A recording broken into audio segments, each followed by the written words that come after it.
بسم اللہ الرحمن الرحیم۔ حضرت عبید بن عمیر علم و عمل کی ایک روشن مثال۔ حضرت عبید بن عمیر کا شمار تابعین کے ان جلیل القدر علماء میں ہوتا ہے جن کی زندگیاں قرآن و سنت کی عملی تصویر تھیں۔ ان کا تعلق مکہ مکرمہ کے ایک معزز خاندان سے تھا۔ ابتدائی زندگی میں ہی ان کے والدین نے انہیں دین کی محبت اور علم کے لیے شوقین بنایا۔ بچپن اور تربیت۔ حضرت عبید بن عمیر کا بچپن انتہائی سادہ اور پاکیزہ ماحول میں گزرا۔ ان کے والد جو خود بھی دین کے پابند تھے نے ان کی تربیت قرآن کی تعلیمات اور نبی کریم صلی اللہ علیہ وآلہ وسلم کی سنت کے مطابق کی۔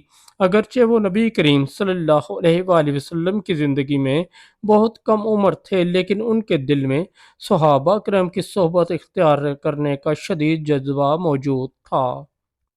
حضرت عبید بن عمیر کو ابتدائی عمر میں ہی قرآن سے خاص محبت تھی۔ وہ دن رات اس کی تلاوت کرتے اور اس کے معانی کو سمجھنے کی کوشش کرتے۔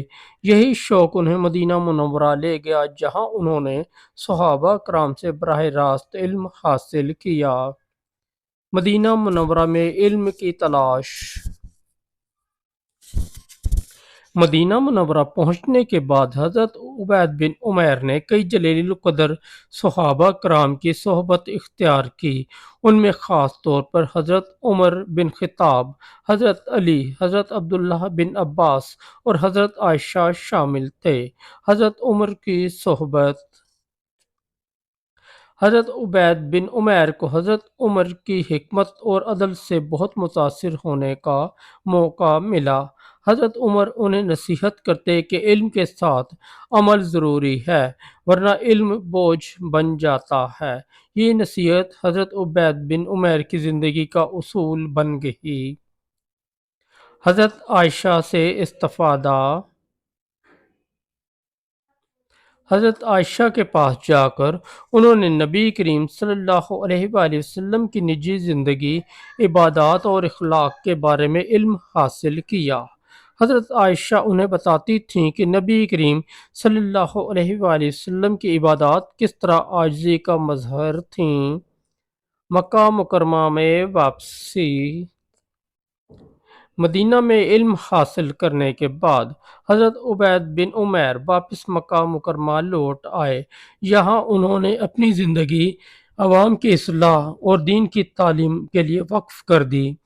وہ مسجد الحرام میں خطبات دیتے اور لوگوں کو قرآن کی آیات کے ذریعے نصیحت کرتے۔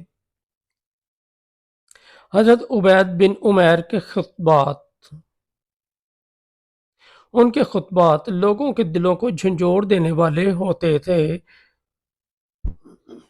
وہ قرآن کی آیات کو اس طرح بیان کرتے کہ سننے والوں کے دل نرم ہو جاتے اور آنکھوں سے آنسو بہنے لگتے۔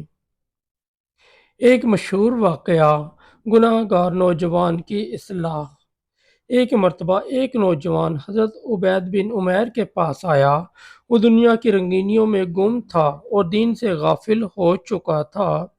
حضرت عبید بن عمیر نے اسے بڑے شفقت بھرے انداز میں قرآن کی آیات سنائیں۔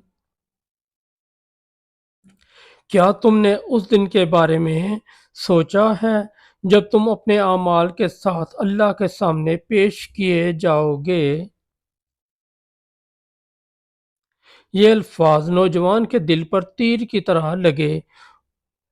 اس نے وہیں اپنے گناہوں سے توبہ کی اور اپنی باقی زندگی نیکی کے راستے پر گزارنے کا عہد کیا۔ ان کی زہد و عبادت۔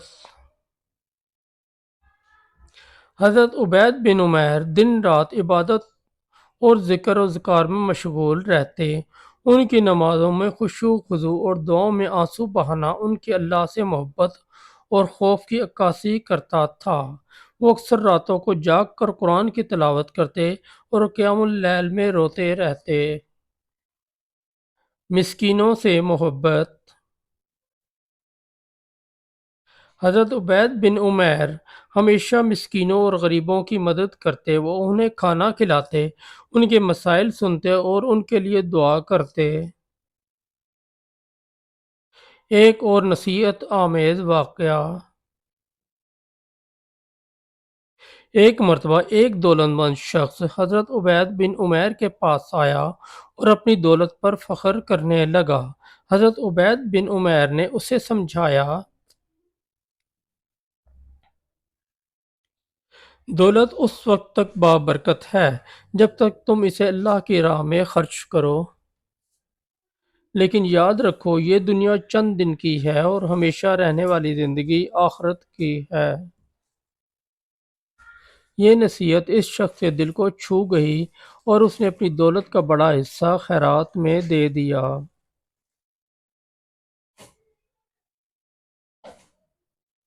وفات اور یادگار: حضرت عبید بن عمیر نے اپنی زندگی کے آخری دن بھی علم کی تعلیم اور لوگوں کی اصلاح میں گزارے۔ ان کی وفات مکہ مکرمہ میں ہوئی اور ان کے جنازے میں ہزاروں لوگوں نے شرکت کی۔ ان کی وفات سے امت مسلمہ ایک عظیم عالم اور مصلح سے محروم ہو گئی۔ سبق: حضرت عبید بن عمیر کی زندگی ہمیں یہ سکھاتی ہے کہ علم کے ساتھ عمل بھی ضروری ہے۔ ان کا زہد و تقوی، عاجزی اور لوگوں کی اصلاح کا جذبہ آج کے مسلمانوں کے لیے مشعل راہ ہے۔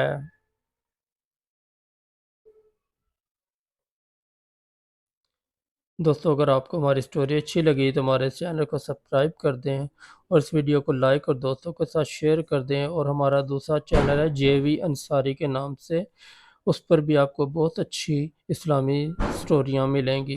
بہت شکریہ۔